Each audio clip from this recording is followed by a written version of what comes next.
On this episode of South Carolina Politics, I dedicate the entire show to an interview with Mr. Jeff Davis.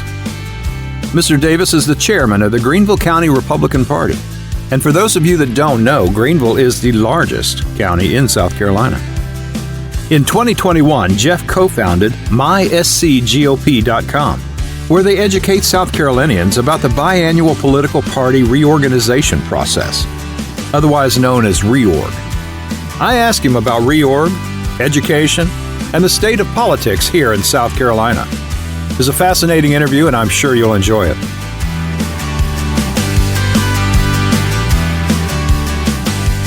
Mr. Jeff Davis, I'd like to thank you for joining us. Before we get started, how about you introduce yourself to my listening audience? Well, thanks, Bob, and thanks for having us on. My name is Jeff Davis. I am the chairman of the Greenville County Republican Party. I was elected in 2021, and we've been here. We're located at 2505 Wade Hampton Boulevard. We've got 35,000 cars a day pass by, and we're pretty much staffing this location, and we're really trying to do a lot of outreach to the Republicans here in the county of Greenville. We're about 12% of the state, 12% of the population of the state. So we're kind of the Bible Belt and the bedrock county for the South Carolina Republican Party. But I'm also the chairman, was the founder of a website, a 501c3 educational nonprofit called mySCGOP.com. That's mySCGOP.com. And what we do at mySCGOP.com is we put out a lot of educational materials on how to get involved in the Precinct ReOrg process. And a lot of people, I'm 55 years old. I was a college Republican at the Citadel, and I'm a lawyer attorney, and I've voted Republican my entire life, never knew anything about what's called Republican Party Precinct Reorganization. And it's a process that happens every 2 years. It's a statutory process where individuals can get involved in their local Republican Party, from their precinct to their county to the state up to the national level. And we started that 2 years ago in early 2001, and it's been a massive hit in educating people about how to get involved in the process. So you'll either hear my name in reference to what we're doing here with the Greenville County Republican Party and what we're working with our other county brother and sister counties across the state, and trying to really turn the state of South Carolina around. Because Bob, I don't know if you know, but it's now, I think it's getting communicated out there a little bit more. South Carolina is ranked number 33 by our friends at P.A.C.E as production of conservative legislation. So if you consider that, we're number 33 out of 50 states. So we are literally rated the most liberal red state in the nation. So we want to change that. Yeah, absolutely. Absolutely. Well, thank you for that. Let's jump right into it. Let me ask you the question. What is ReOrg, and why should we be interested in it? Well, Precinct ReOrg is where, from a grassroots perspective, you can get involved in the Republican Party. Now, the Democrats do it as well. They do it in even years. The Republicans do it in the odd years. So we're here coming up in statutory. It'll be in March. So every precinct in the state of South Carolina, and where you vote is your precinct. And each precinct, there's 151 of them here in Greenville. There's 2,261 precincts in the entire state of South Carolina. And each precinct is made up of about 1,500 to 2,500 or 3,000 voters, depending on whether it's a growing area or whatnot. And they do redraw those lines on occasion. But my precinct here in Greenville is the Timberlake precinct. We vote at one of our neighborhood churches, and it's made up of, I think, about 2,500 people. And that's my precinct. And each of these 2,261 precincts in the state, they have a part to play in the Republican Party. And each of these precincts has a leadership structure. There is the executive committeeman. That executive committeeman from the precinct goes to your county and participates in your county GOP. And then each county has a county executive committeeman that we send down to Columbia. All 46 counties do this. And then that's the state GOP. So this all kind of rolls up. And then, obviously, as we've seen from the RNC vote here recently, for RNC, the Republican National Committee, they voted to reelected Ronna McDaniel to be the chairwoman for the RNC. And that was rolled up from the state of South Carolina. We had 3 votes. Each state has 3 votes on the RNC. So it's a very mathematical process. It's grassroots. It starts at the bottom, and how you can get involved happens every 2 years, and it's in March coming up, and that's why we're trying to educate people how to get involved in the party. Great. All right, well, let's move on to the next issue, and that's P.A.C.E. versus ESA. The P.A.C.E. versus ESA issue. Can you address that? Can you teach my listeners something about that?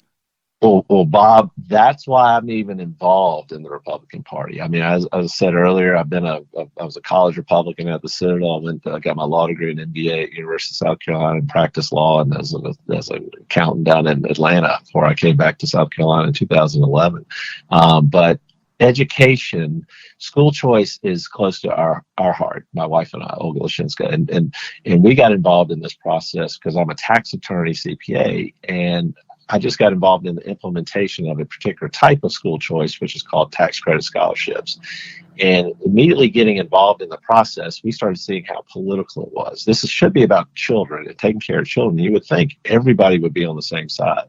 But this debate and what we have seen, there's a push nationally, and I think it has to do with finances and economics and money special interests. But what we have broken down in the debate between the ESA and P.A.C.E. is quite simple. Do you want the government running our private school choice program, or do you want independent nonprofits administering the program?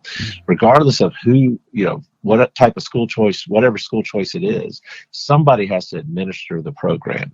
And when you have bureaucrats at the Department of Education, which is the education savings account, folks managing the program, I think you're going to end up at the end of the day with the same results with what those bureaucrats have given us with our public schools. Now, I'm not an anti-public school person, and we got some great public schools out there, but I really don't want the bureaucrats, managing or controlling the purse strings over all of our private schools. So what we advocate for is what is really traditional school choice, which is tax credit scholarships. And that's what P.A.C.E. is. And P.A.C.E. actually takes, donors, third party or individual taxpayers will donate to an independent nonprofit. You can set one up. Anybody can set one up and manage. And there's some steps. We believe in regulating the nonprofits, but those donations to those nonprofits are then turned around and used as scholarships for children to go to private schools. And there's just a battle and debate about whether we want to give control over the purse strings of our private and Christian schools across the state to bureaucrats at the Department of Education. And I don't care whether you like, our current superintendent, but who's going to be our superintendent 4 years from now, or 8 years from now, or 20 years from now? Right. Why do we want to give the government control over it? And I will tell you, tax credit scholarships are, by and large, they've been around for 25 years. P.A.C.E. type programs. Georgia has $120 million P.A.C.E. type program. Florida has $1.2 billion program. And there's 21 states and about 26 programs, and 350,000 kids a year get these types of scholarships through a P.A.C.E. type structure. And these ESAs are brand new. But in Georgia, the $120 million program they have in Georgia, there's 30 different nonprofits that administer that program. And, you really, if a school doesn't like working with a particular nonprofit, they can go switch to a different nonprofit. Or but if a school doesn't like working with the bureaucrats under the ESA program at Department of Ed, you've got no choice. So what we're trying to offer is choice within the school choice program. And there's a flip side to it, is some constitutionality issues that the P.A.C.E. type scholarships are bulletproof constitutionally. And no tax credit scholarship program has ever been shut down by legal challenges, but ESAs are shut down all the time. Kentucky had an ESA program they passed maybe 2 years ago. It got immediately sued, and in December of last year, it was found unconstitutional by the Kentucky State Supreme Court 7-0. Now that thing also happened here in the state of South Carolina with the ESA program that the governor and Ellen Weaver and Palmetto Promise and all the people pushing the ESAs, really touted. the governor set it back up in 2020, and you probably heard about this, and it was found unconstitutional by the South Carolina State Supreme Court 5-0. Mm-hmm. And then Ellen Weaver and Palmetto Promise put out a notice that they thought the court misinterpreted the law. The court went back and reheard the whole situation and came back said, no, ma'am, we are correct, and came back and found it unconstitutional 5-0 again. But our goal is to advocate for P.A.C.E. We think it's a free market and a limited government solution, which coincides with what our South Carolina Republican platform requires us to follow. And we really do not support anything government run when there is a free market and actually better alternative out there. That's what P.A.C.E. Scholarship's about. I absolutely agree with you. Thank you for that. Well, listen, you touched on it before. Let me ask you again. What is your opinion of the state of South Carolina politics right now, today? Kind of said it a little bit earlier, and sometimes when I give presentations, people call it the state of the state. But when the state of South Carolina is ranked number 33 out of 50 in the most liberal red state in the nation, I think we've got a problem. And that's not Jeff Davis saying it. That's not the new leadership here at the Greenville County Republican Party or several other counties around the state. That's a national organization. Everybody knows CPAC, and we see Donald Trump and all the conservatives of the country go to their conferences and speak. But the state of South Carolina is the people are good, hardworking, God-fearing citizens and taxpayers. The problem is our legislators are not reflective of our citizens. Mm-hmm. And I place that blame on people like myself. I mean, my family's lived here since the 1600s. I've not been involved in anything political until, I would say, 6 years ago, when I kind of went to my first reorg meeting, Precinct ReOrg meeting, and came to, frankly, I did the first GOP meeting I'd ever been to in my life was probably in the fourth quarter of 2016. I mean, we have fallen down. We are not learning about the process and understanding, what we see and hear in media and what our legislators tell us. But when we're producing legislation that is not conservative, when we are having a heartbeat bill that is found unconstitutional, and when we have the nation's worst rated school choice program, when we don't have closed primaries, look at everything that's in our SCGOP Republican platform, and our Republican platform is good, but it has not been implemented. And when it has not been implemented, and we have super majorities in the South Carolina House of Representatives, and we have a super majority in the South Carolina Senate, we may be off by one senator on the Senate side, but it's 30 to 15 to one independent on the Senate side with the 46 senators over there. We control the legislature, and we are not following through with our legislators are not producing that legislation. So I got a real problem with the fact that we've been asleep at the wheel. And myself and my wife, we learned about this, with what we see in school choice. But I tell you, once we opened our headquarters building over here on Wade Hampton, I got people moving in, and we all know it. If you've been from South Carolina forever, you're like, oh, I don't like these carpetbaggers over here. And, it's the people coming from up north in New York or Jersey or California or Washington State and Oregon. Right. They're the problem. And I correct people real quick. I'm like, wait a second, they're not the problem, because those people are moving to South Carolina because they think we are a deep red state. They get here and then they come in our door and they say, what's wrong with South Carolina? Mm-hmm. We thought y'all were conservative. How can I help? They are some of our best advocates and fighters to fight back against this, because they saw their states lost to a liberal agenda. Right. I'll tell you talk to somebody from California, it's a different world out there. And if we're not careful, it's coming here. And it's not coming here because these people are moving. It's coming here because our own people, my buddies from high school and college, in law school, that are in the House of Representatives or state senate or elected office, they're the ones that are just to be right. Comfortable and easy and kind. The state of South Carolina is we're in a real mess, and if we don't fix it and turn it around now, and I think there's a lot of hope that we can, we're going to be the next California and New York, and I don't think we want to be that. Well, that's what I was going to ask you next. Realizing that's the situation, How do you see the future of SC government playing out? We have a big vision, and our big vision is number one, with precinct reorganization. We're going to get patriots across the state of South Carolina in all 46 counties to get involved in their local GOPs.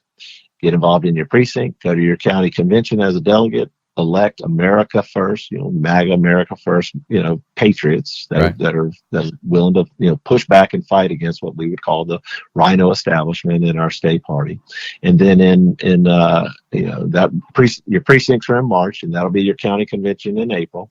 And then in May, there will be an SC GOP, a statewide convention. And we're asking folks to go vote for America First delegates to go to that state convention. And at that state convention, we'll have the opportunity to elect a new chairman. The current chairman is Drew McKissick. He's been there for 6 years. He's actually just elected to be the co-chair of the RNC.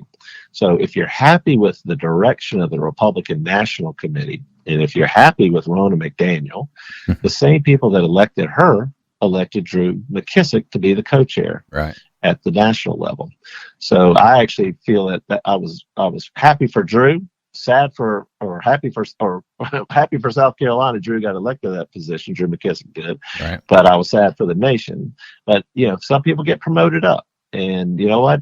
Let him go do that, and we will sit there and elect us a new chairman of the South Carolina Republican Party, and we hope that person will be an America First patriot. That gives us what we call the bully pulpit of the Republican of our GOP. So, if myself as a chairman of a county party, I can go talk to the newspapers and podcasts like this, your podcast, Bob, and get the word out. But imagine 46 county chairmen like myself speaking, South Carolina First type policies, America First type policies, and then imagine a state chairman speaking it. We're not hearing it now. You're not hearing Drew McKissick out there pounding the table, pushing America First policies here in the state of South Carolina, or South Carolina First policies. He's pushing an establishment agenda, and we want to change that. But it's really, the true key to this is not about just taking back the Republican Party here in South Carolina. The true agenda is to focus on the June 2024 primaries. So if we can get the bully pulpit of the state parties and all the county parties, we are going to be solely focused on the June 2024 primaries, which every House rep is available. Every seat, 124 seats in the House of Representatives are available. All 46 seats in the South Carolina Senate are available. Our local counties here in Greenville will have 7 out of the 12 county council member seats will be available. Half of our school board seats will be available, and that's in every county across the state. And we have the ability to flip South Carolina from being the most liberal red state to certainly top 5 red state in the nation, which is where South Carolina ought to be. We should not be last. I'm tired of being last. I'm tired of being last in education and last in this. I mean, find me something that South Carolina does good. And whenever we're first, it's something bad to be first at. So we need to flip that. I mean, we have good people in our state. We have good resources, good educational systems, in the sense of we got teachers and folks out there, and we're spending a lot of money on education. Back to the P.A.C.E. ESA debate. I mean, I think the average cost of a public school kid is we're approaching about $18,000 a year. I mean, I don't know about you, Bob, but that's a fancy private school if you ask me. They're not getting the results. So we can't keep throwing more money at it. We got to actually get people involved and change what's going on down the legislature. But our goal is to run 300 to 500 conservative candidates and help them get elected to office in June of 2024. Well, again, you've led me right into my next question then, which is great. Can you give us some important events and dates to watch out for, and how can people get involved? The big important dates that are immediately coming up are precinct reorganization. Now, I would highly encourage you, any of your listeners, to go out there. If you're a MAGA, America First patriot here in South Carolina, go to mySCGOP.com/register. So mySCGOP.com/register, or you can do /join. But that will allow you to sign up. All we ask for is your first name, last name, your county, and there's a way to list what precinct you're in, because we really identify people by precinct. So what we do, if you sign up, if you're here in Greenville County, we kind of keep that information to ourselves and connect you with people in your precinct. But if you're in Anderson County or Pickens or Charleston or Horry or Beaufort, we take your contact information and send it to our friends in those counties, and they will contact you and tell you how to get involved in your local county precinct reorg. Here in Greenville, we're going to have our precinct reorganization on March 14th, that at 7 p.m. That's a Tuesday. So it'll be March 14th, 7 p.m. on Tuesday. Every precinct in Greenville County will reorganize at that time. So you can sign up with mySCGOP there. That would be helpful. If you're here in Greenville, please do the same thing. Go to greenvillegop.com/join. greenvillegop.com/join. There will be a link to sign up with Greenville County Republican Party, and we'll get you involved and have people contact you to get from your local precinct, or we've taken the whole county and broken it up into 12 different zones, if you will. Get you involved in that, and we've got a lot of trainings that are coming up. We through mySCGOP.com/events or greenvillegop.com/events. We talk about the different training events we have, and what we do is we have regular Zoom calls on Thursday night, statewide Zoom calls, and then on Saturday mornings, 10 o'clock in the morning, we have live in-person trainings on Precinct ReOrg. It should be a simple process, but you know, the establishment has been doing this for a long period of time, and they know all the tricks, the political tricks out there. And we try to teach people to avoid all that. But I tell you, here in Greenville, what we did 2 years ago was super exciting. We won every position in the Republican Party. You know, there was a little controversy that made some national news because the establishment actually cheated. We call it reorg fraud. They cheated at least 24% of the vote. We won't do that. We don't need to do that this time. But our people, we outnumber the establishment by far, and all we do is need to get patriots to come out. And I don't ask, you know, like in my precinct, Timberlake, you know, we have 47 people turn out for this precinct reorg March of 2021, and you know, my neighbors, I don't ask them to, you know, overly, you know, get involved in every meeting and take up a bunch of time, but all I ask them to do is, you know, vote in November and vote for the conservative, the Republican in November. I ask them to come out and vote in the June primaries and vote for the most conservative Republican that's on the ticket or on the ballot in June, and you know, and come out every other year. Just come out to the March reorg and vote for the conservative America First leadership slate, and then be a delegate to the county convention. If you just invest those you know, do those three tasks, and the precinct reorg is just every 2 years. If you'll do that for us, I consider you a patriot. And then we just open the doors. Anybody who wants to get more involved in what we're doing with the Republican Party or helping people across the state learn about reorg through mySCGOP, where our doors are wide open, and we'd love for you to come visit and stop by our office here at 2505 Wade Hampton anytime. Absolutely. Absolutely. Well, great. I'd like to invite you to come back on after the reorg date and let us know how everything went. I'm going to tell you, people, earlier today, I did about a 45-minute call with Reuters out of DC.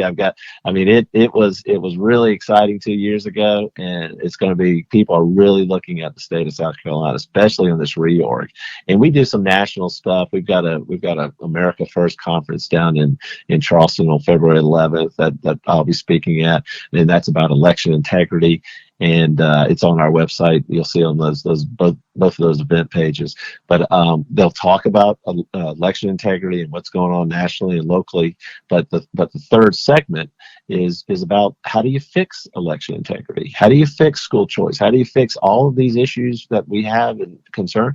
It's all the same solution. Solution is to get involved in the Republican Party and then help us within the Republican Party elect conservative Republicans, because we by far outnumber the other side, and we certainly by far have the right policies. You know, with the platform of the state party, it's already written for us. I mean, all we have to do is follow it.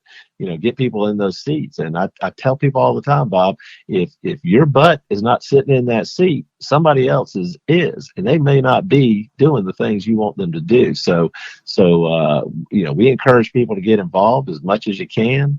but get involved in the party at a bare minimum coming out to Precinct ReOrg. And we teach people, if you want to do more, you can do more and get involved in, boards and local boards and commissions. We can help you even run for office. I mean, there's so much. If you want to help save America, we got a help wanted sign out front. So come join us. But yeah, I'd love to talk to you, Bob. I'm happy to hear how great your podcast is going, and anything we can do to help, we'd be more than happy to help you, sir.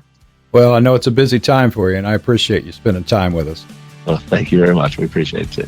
Mr. Jeff Davis, I'd like to thank you for joining us here on South Carolina Politics. Thank you for listening to the South Carolina Politics Podcast. I'm your host, Bob Slone. If you have any questions about what you heard here today, email me at bob@bobslone.com. That's BOBSLONE.com. You can find out more about what we do here at Bob Slone Audio Productions on my website at bobslone.com. Again, thank you for listening, and make sure you follow, share, and leave a review.